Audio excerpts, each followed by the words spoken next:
The Pineview Panthers get an upset win over the Dixie Flyers. We've got boys basketball going on tonight and recapping region drill from last night as well. All of that is coming up in this episode of the Southern Utah Sports Report.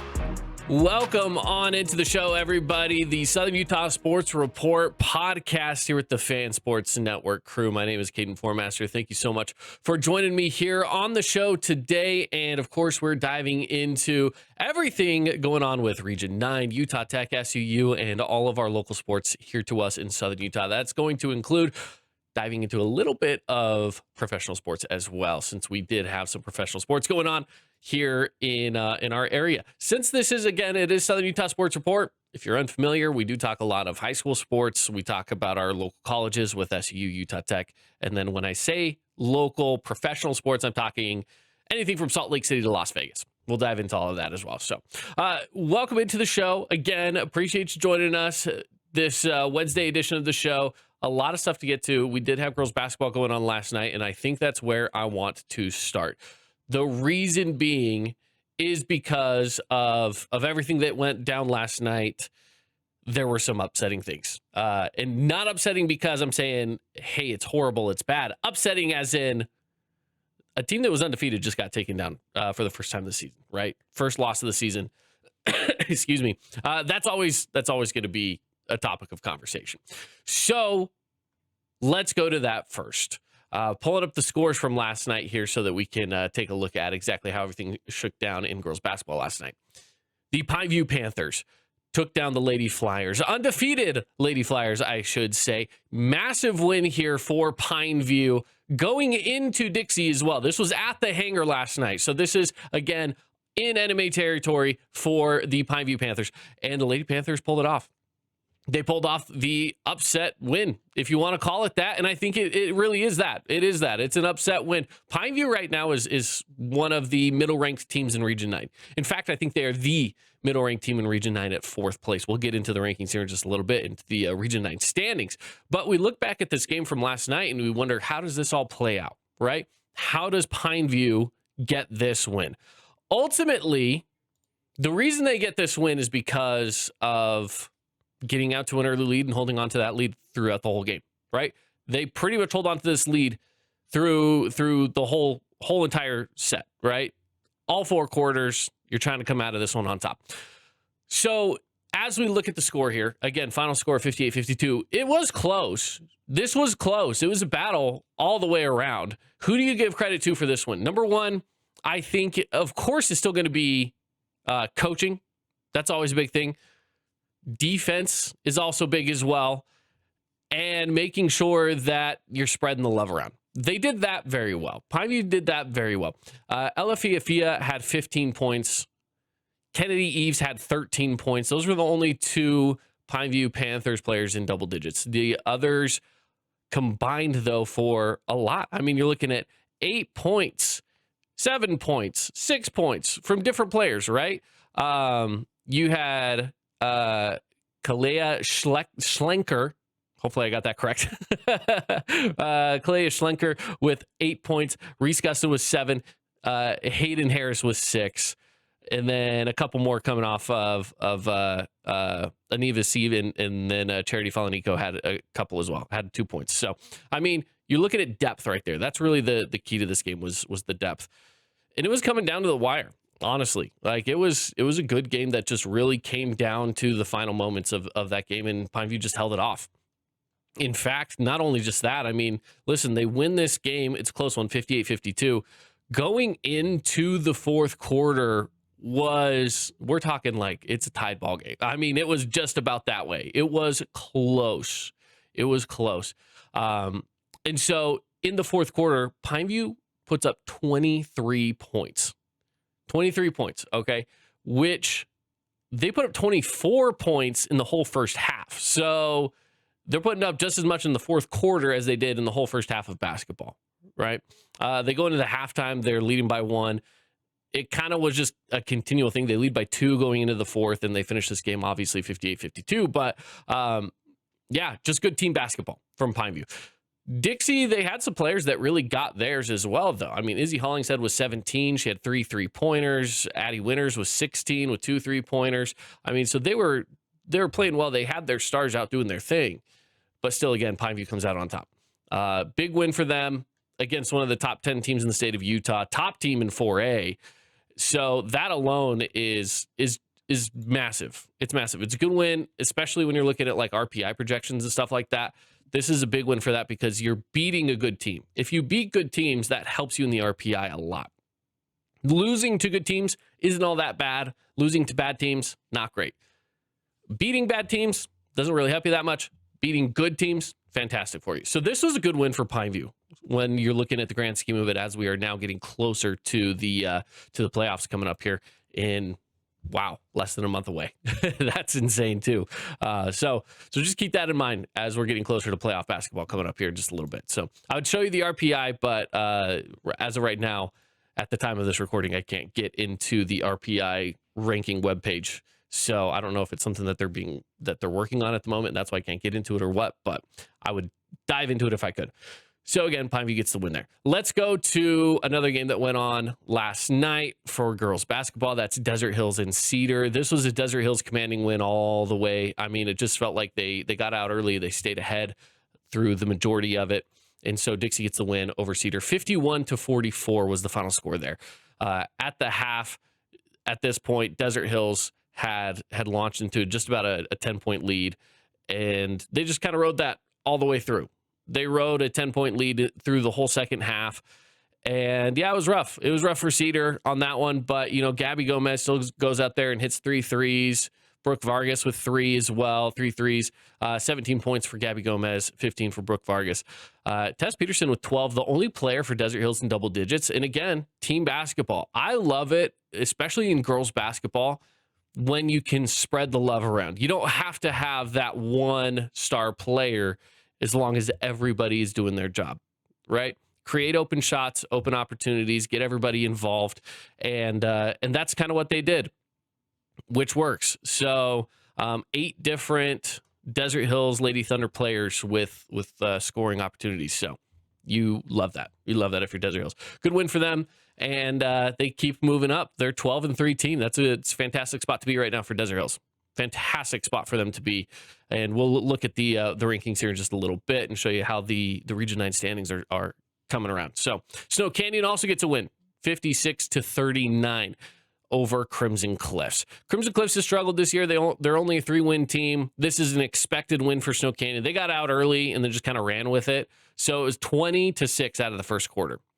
And then at that point, it was just a deflating spot to be in if you're the Mustangs. Let's be real. It's a tough spot to play back from. And they did okay. Honestly, you look at the combined next 3 quarters and it looks like a close game. Snow Canyon only outscores Crimson Cliffs in the next 3 quarters by 3. That's it. Crimson Cliffs kind of rode that wave with them. And don't get me wrong, this is a Crimson Cliffs team that's, yes, they're a 3-win team. They almost took down Desert Hills just last week. So it's not like they can't win in big moments. I think that they have the ability to, if they execute perfectly every single game and in every single moment of those games, right? It's not an easy thing to do. Snow Canyon is a decent team this year. They're 11-8 on the season so far, so they're still going to be a good team that's going to be tough for anybody to face off against. But yeah, that was how that one panned out. Josie Myers, Jada Olofopo with 11 points each. Josie Myers, by the way, 15 rebounds. And 4 blocked shots. I love that. That's a great stat line. Jada Olofopo, 6 steals. So there were some bright spots on the Crimson side. It just didn't pan out. That first quarter got away from them too much. Piper Mackey with 16 points, 3 3-pointers. Plus Braylee Chesley with 14 points as well, leading the way. Chaley Andrews had 9 in there. Almost getting into that double-digit spot. But, again, Snow Canyon just getting out early, keeping that lead throughout the majority of the game. They went down into the bench as well and had some scoring from the bench later in the game. But good win for Snow Canyon. So, again, it's Snow Canyon Warriors getting a win, 56-39 in girls basketball. Desert Hills, 51-44. And then Pineview, 58-52 over Dixie, the biggest win of the night. Now we can go on and take a look at those girls' standings. We've got Dixie coming up as the number 1 team still. Yes, that loss hurts, but it doesn't hurt your chances at having a good season and potentially making a run for a state championship. It's one loss. Not fun. No one wants to lose, but there's worse losses to be had. Okay. They're still 6-1. They're still on top in the region. Snow Canyon is 6-2 in the region. They're coming up in second place. Desert Hills is 5-2. They're in third, followed by Pineview 5-3, Cedars at 3-5, Hurricane at 1-6, and then Crimson Cliffs 0-8. So that is how it's all shaping up right now in girls basketball, which is, again, not a lot of movement from the games that went on last night, even though that, yes, the powerhouse team lost. The other two top three teams still won, and the one loss to Dixie was not detrimental to them, losing more opportunities at least in the region standings. So taking a look at the boys' schedule for tonight. So boys basketball is going on tonight. And again, we have a few games here for you. We have one game that we're broadcasting on the Fan Sports Network, so stay tuned for that. But we will have more games coming up this week as well. The game that's going to be broadcast tonight is going to be Dixie and Pineview. So Dixie is at Pineview tonight. That's the game for you here on the Fan Sports Network. You can listen on the radio or watch on our YouTube page. Subscribe to the YouTube page too. And you can watch this podcast, which comes out multiple times a week. If we have big news, I like to sit down and I'll hop on in front of this microphone and I'll tell you some of the big news going on with Region 9 athletics or with Southern Utah sports in general. But outside of that, we do have some basketball going on tonight as well. Again, Dixie is at Pineview. That's being broadcast on our YouTube page. Subscribe to it so you don't miss out on all of the action that we post over there. We also have Crimson Cliffs at Snow Canyon. This one's not being broadcast by us, but it is going to be going on, and that's going to be a really fun game. Snow Canyon's playing some tough basketball. Crimson Cliffs is still leading right now in Region 9 basketball, but Snow Canyon's playing tough. They're beating good teams. They beat Hurricane. Fantastic win for them. They've had some really good close games. They had the game against Pineview on Friday night. I was at that game, and it was fantastic. It was good. You had little brother Reggie Mackey with 30 points in that game. Reggie was going off. And the thing with Reggie, yes, he's a shooter. He's one of the smaller guys on the court for sure. But he was getting to the basket and he was scoring at the bucket. He wasn't scoring from deep. He can, and he does a little. But most of those 30 points were coming from underneath the hoop. Reggie was phenomenal in that game. And yes, it was a loss. Man, it was close. But hey, Snow Canyon's giving top teams a run. So expect that to be a really good game. In Snow Canyon, it's at the Jungle. So Snow Canyon Warriors, Crimson Cliffs, that's going to be a fun one tonight as well. And then Cedar is at Desert Hills. So that game's going to be fun. I think, those are the two teams right now that are kind of coming up towards the bottom. Desert Hills, and this is the unfortunate thing for Desert Hills, and I'll pull up the boys' standings just so that we can get a look at that for those of you that are watching over on our YouTube page. You can watch this as a podcast or listen to it wherever it is you find your podcasts. But if you are watching, you can see what the standings currently look like. And Desert Hills only has one win in region, and it's against Cedar. Here's the thing about Desert Hills. They've played in so many games that were close. It's come down to the wire a lot of times with Desert Hills. They just can't seem to get over that hump and actually win some of these games that they're close in, which is unfortunate. I think they're a good team, that they're playing good basketball, and it's unfortunate when you're not turning those good games into wins. But that's just is sometimes the case. That is sometimes the case. Hurricane gets the night off tonight. They will be in action on Friday night, and that game is going to be against, I want to say it's against Dixie, if I'm not mistaken. It is against Dixie. Had to look at my calendar across the room. It is against Dixie. So that'll be a good one for Hurricane. Dixie kind of running a gauntlet this week with Pineview and with Hurricane. So keep that in mind. That's the games that we've got going on for you in boys basketball tonight. We'll be recapping it tomorrow as well. Plus tomorrow, I've been taking over the Region 9 recap with St. George News. So stay tuned to that, where we will break down everything that's gone on through the earlier part of this week, girls basketball, boys basketball, and more. So should be fun. All right. Before we move on to the next thing in our slate of things to talk about here, one of the things I don't have on here is Region Drill. I'll break that down for you in just a moment. Just a couple of things to talk about on that. But I do want to say, though, if you are out at any of these sporting events and you get any sports highlights, you can always submit them on the fansportsnetwork.com. And we have a partnership with Jimmy John's where we go and we post highlights every single week of some of the awesome stuff that's going on in Southern Utah. It doesn't have to be high school sports. It doesn't have to be basketball. It could be literally anything. Send us a wrestling highlight. Send us a tennis highlight. Send us a youth basketball. Send us whatever, right? We love to get those, and if we post it, then we'll get you a gift card to Jimmy John's. So courtesy of our local Jimmy John's here in St. George, they've been a fantastic partner, and so we'd love to send you some free Jimmy John's if you send us some clips. And we'll work with you on that and get you some cool things from there. So, all right, just to talk a little bit about Region Drill, I don't have all of the notes on Region Drill, just so you know. So I had a thing that was shared with me, but didn't get access to it. So I've tried to request permission for it, but the person I'm requesting permission from hasn't gotten back to me as the time of this recording. But I do have the top three as far as overall finishers. So as far as overall finishers go, in third place, it was Snow Canyon, and in second place was Crimson Cliffs. First place was Desert Hills Tempest Line, taking the top spot. So congrats to Desert Hills and the Tempest Line, taking Region Drill, and they've been a powerhouse in Region Drill for a very long time. Even if they're not the ones coming away victorious, they're at least in the conversation and have been, man, for the last at least 15 years or so. I mean, long time.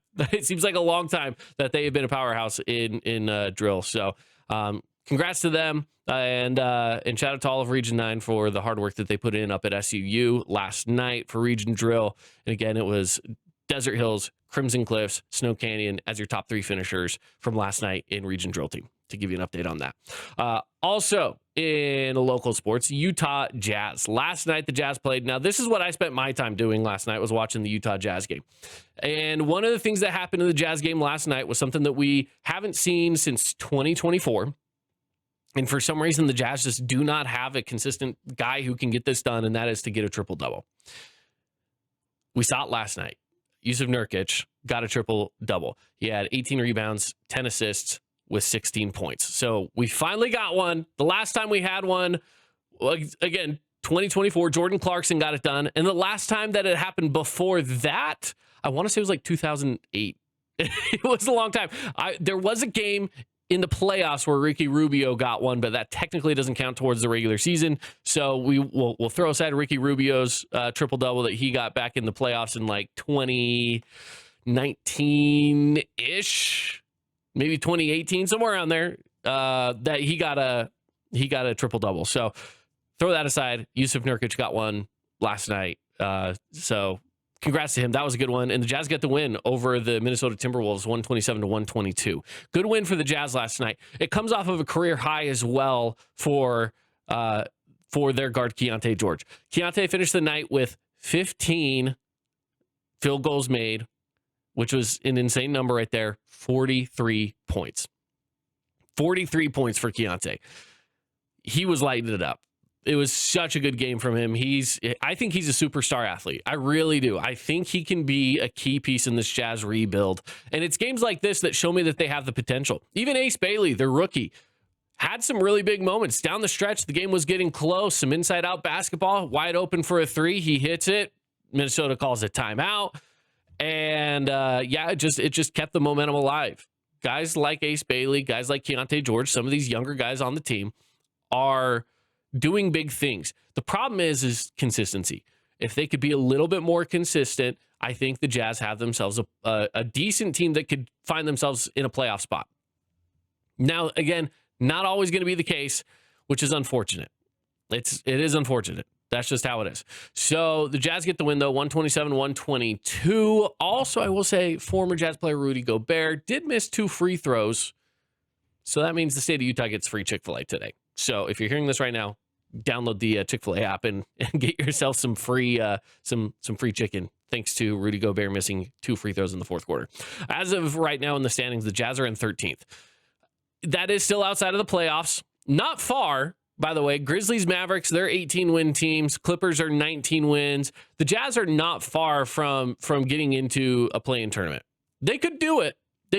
They're still a ways away. We haven't hit the All-Star break yet. That's coming up here in a little bit, just a few weeks away from the All-Star break. But post-All-Star break, if they can find a way to turn 15 wins into, I would dare say, if they can finish the season off with, man, is 30 wins too lofty? It might be. It might be 25 wins, 25 to 30. They might find themselves around that 10th spot. It's going to be tough. It's going to be close. But they need to get maybe even more than that, really. It might have to be low 30s. So it's going to be tough. I don't know if they'll pull it off, to be completely honest with you. But if they play like they did last night, I don't see why not. And that was, by the way, without Larry Markkinen. He wasn't there. No Kevin Love. It was a back-to-back. They played San Antonio the night before. So the fact that they were in this position and playing so well was kind of impressive. It was kind of impressive. Yeah, not everyone on the roster last night. So take those kind of wins when you can get them, for sure. Awesome game from the Utah Jazz last night against the Timberwolves. So, and by the way, it was like a fully functional Timberwolves for the most part. They had Julius Randle, Rudy Gobert, Anthony Edwards, Jaden McDaniels. Like, the majority of their lineup was healthy. So, good win for the Jazz. Good win for the Jazz. Their next game is going to be coming up here in a day tomorrow. They're going to be back at home, and they're on a long home stretch right now, actually. So they just kicked it off yesterday with that game against Minnesota. They have a game against the Spurs that's tomorrow. They'll have the Heat at home on Saturday, Clippers at home on Tuesday, the Warriors at home on Wednesday on a back-to-back. Then Friday, January 30th, they're also at home against the Nets. So from now through the rest of the month of January, they're at home. This is a good chance for them to try to pick up some wins. Or if you're a diehard Jazz fan and you're a fan of the tanking, then maybe you don't pick up those wins. That's just how some fans are. You like to see good basketball. You like to see development of players, but you don't like to see the wins because you want good draft picks. You want to pick up AJ DeBancer, Cam Boozer, somebody like that. I get it. We'll see. It's a good stretch of basketball coming up, though, for the Jazz. Some good games in there, winnable games, some tough games as well. We'll see how they do. Finally, let's get into some hockey here locally. We do have a lot of hockey now in this area. It went from absolutely nothing to all of a sudden a ton, and the Mammoth play today. The Utah Mammoth are taking on Philly. The Flyers are going to be in town at the Delta Center, and right now the Mammoth are sitting in a wild card spot. So they are currently a playoff team, which is exciting. I mean, obviously, this is a brand new team here in Utah, and we're already going to be seeing some playoff hockey. I'm wearing a Mammoth hoodie right now, by the way. So definitely excited for that. And now I've got Mammoth gear and I've got Golden Knights gear. I'll admit my allegiance lies a little more with the state that I live in. And so I do tend to go a little more Mammoth than Golden Knights, but I still love watching the Golden Knights. I'll cheer for both unless they're playing against each other. But Mammoth play tonight again against Philadelphia, so that'll be fun. And Philadelphia, the way that they're playing this year, as of right now, has been fine. We'll just say, they're at 54 points, 23 wins. They're very even. Honestly, it's a pretty evenly matched game that's going to be going on tonight. Mammoth are at 54 points. Flyers are at 54 points. Can't ask for better. Golden Knights, they have the night off tonight. They will be in action tomorrow, though, as they're going to be taking on the Bruins. They're going to be in Boston for that one. That's a 5 o'clock puck drop for you here, local time. So, all right, that will wrap it up. Let's put a bow on this one, and we'll call it good from there. Again, thank you for joining us here on the Southern Utah Sports Report. Subscribe to the podcast wherever it is that you find it. If you like to listen to podcasts, find us on Spotify, Apple Podcasts, find us on Amazon, find us on your YouTube Music, wherever it is that you listen to podcasts. I'm sure you can probably find Southern Utah Sports Report. Search Southern Utah Sports Report or the Fan Sports Network. Find it either way. Or, of course, you can watch this podcast over on our YouTube page as well. It's posted under our videos, and you can find it over there. Either way, however you found us, we're just glad that you did. Thank you for listening and joining in for the Southern Utah Sports Report. And until next time, we'll see you.